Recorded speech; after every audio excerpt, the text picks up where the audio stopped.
اور وہ آدمی جو ساری عمر اپنے باپ سے پیسے لیتا رہا ہے، جس وقت ابو کا ہاتھ ایسے ہوگا نا، میں زندہ نہیں بچوں گا کہ میرے سامنے میرے باپ کا ہاتھ پھیلا ہوا ہے۔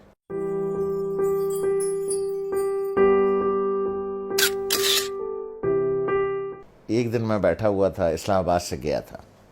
کراچی، نوکری میں تھا،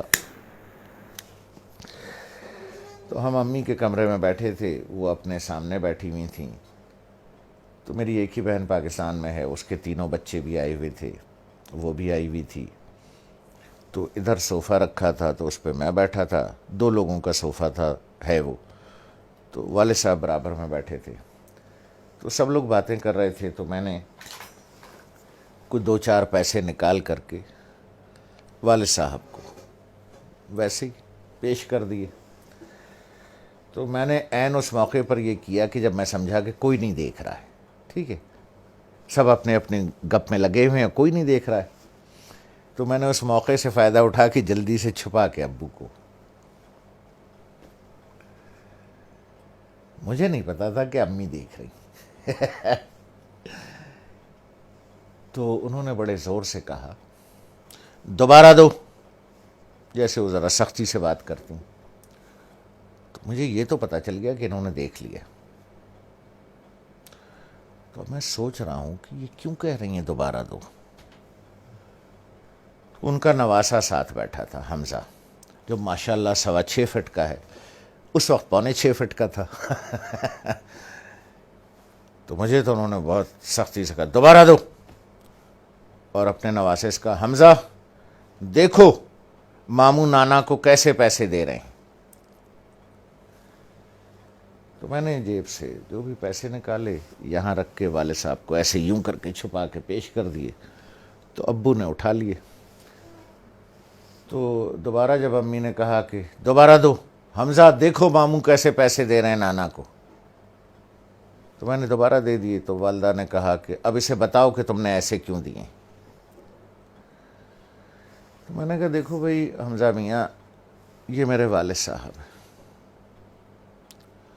میں ساری عمر ان کے ہاتھ سے پیسے لیتا رہا ہوں، اب میں نے یوں نکال کے پیسے دوں گا تو میرے والد صاحب کا ہاتھ یوں ہوگا،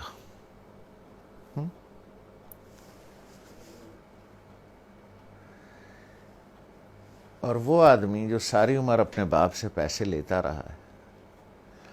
جب میں نے کہا اپنے بھانجے سے، میں نے کہا حمزہ میاں جس وقت ابو کا ہاتھ ایسے ہوگا نا تو میں تو مر جاؤں، مجھے ہارٹ اٹیک ہو جائے گا،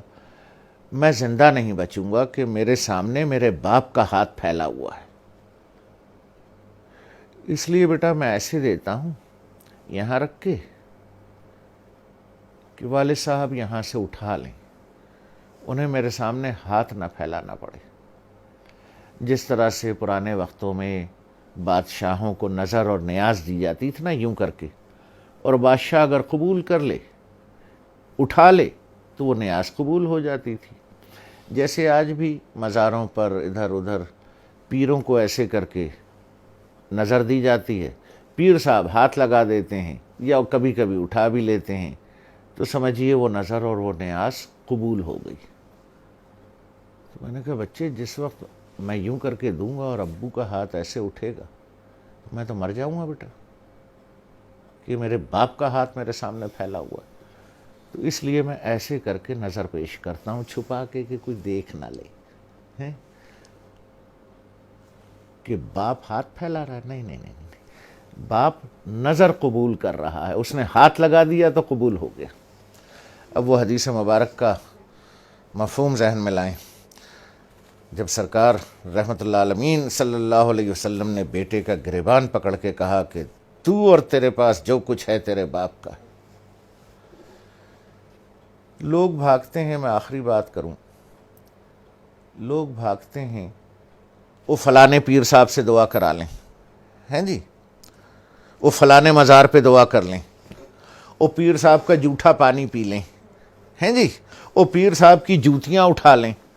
بخشے جائیں گے، ثواب ملے گا۔ ارے یار 2 عدد پیر تمہارے گھر میں بیٹھے ہیں،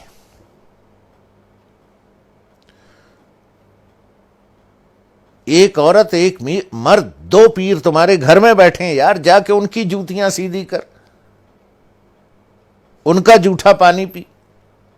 ان کے پیر دبا، پیر صاحب کے بجائے باپ کو نظر اور نیاز پیش کر، جا کے ابا کے جوتے پالش کر، ماں کی چپلیں سیدھی کر کے رکھ۔ دو پیر گھر میں بیٹھے ہیں، ان کو چھوڑ کے اللہ کو ڈھونڈنے کہیں اور جاتے ہو، شرم نہیں آتی؟